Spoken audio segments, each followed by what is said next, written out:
Hello అందరికీ happy Sunday. ఇవాళ తలకాయ కూర మా ఇంట్లో మా స్టైల్లో చూపిస్తాను. ఇది తలకాయ ఇగురు, ఇది తలకాయ పులుసు. తలకాయ పులుసు అంటే ఒకటే మెత్తడి ముక్కలు ఇలా ఇగురుగా, ఎముకలు ఇలా పులుసుగా. మా స్టైల్లో ఎలా ఈజీగా తయారు చేసుకునే విధానం నేను చూపిస్తాను. ముందు స్టవ్ వెలిగించుకొని తలకాయ పులుసుకండి 2 స్పూన్ల ఆయిల్. మట్టి సెట్లు అయితే చాలా బాగుంటుంది. పచ్చిమిర్చిలు, అల్లం, చెన్నులపై, పెద్దలపై టమాటా పేస్ట్ చేసుకొని ముందుగా ఉంచుకున్నాం. ముక్కలు తినరు కాబట్టి పిల్లలు. మా వాడన్ని టమాటా ముక్కలు ఏది పక్కన పెడుతూ ఉంటాయి. అంటే కొంతమంది వేసుకుంటారు, కొంతమంది వేసుకోరు. కానీ నేను ఒక టమాటా వేస్తాను. మా అమ్మ ఇది కానీ నేను వేసా వెయ్యి చెప్పేసాను.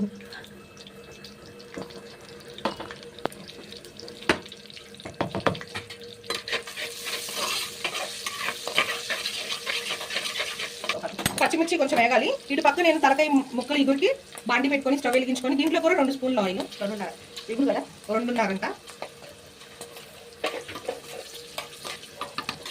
ముందుగా చేసి పెట్టుకున్న పేస్ట్, అల్లం, వెల్లుల్లి, ఉల్లిపాయ.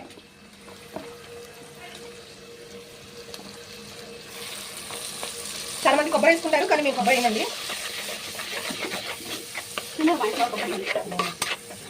నేను ఒక టమాటా వేస్తాను దీంట్లో, కానీ చెప్పలేదు మా అమ్మ వేయదంట. నేను కానీ మా ఇంట్లో నేను ఒక టమాటా వేస్తాను.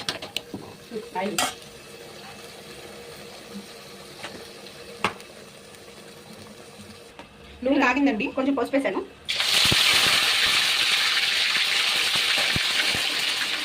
నూనె బాగా లాగింది.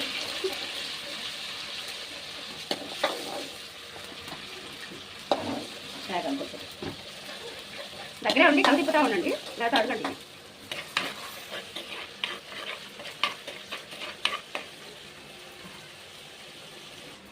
మూత పెట్టానండి కాసేపు మసాలా ఎగటానికి. ఈ లోపు పులుసుకి ముక్కలకి ఉప్పు, కారం, పసుపు పట్టించేస్తాం.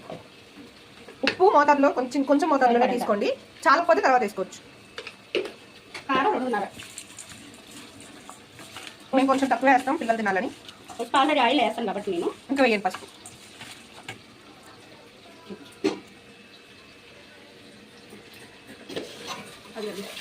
ఆయిల్ పైకి తెలియంది, మసాలా బాగా వేయండి. ఆయిల్ ఎప్పుడైతే ఫ్లోట్ అయిపోతుందో పైకి మసాలా వేగినట్టేనండి. కొంచెం ఆ మసాలా ఈ ముక్కలకంతా పట్టేదాకా కాసేపు మూత పెట్టి మగ్గనించుకున్నాక తీసి నీళ్ళు పోసుకోవచ్చు.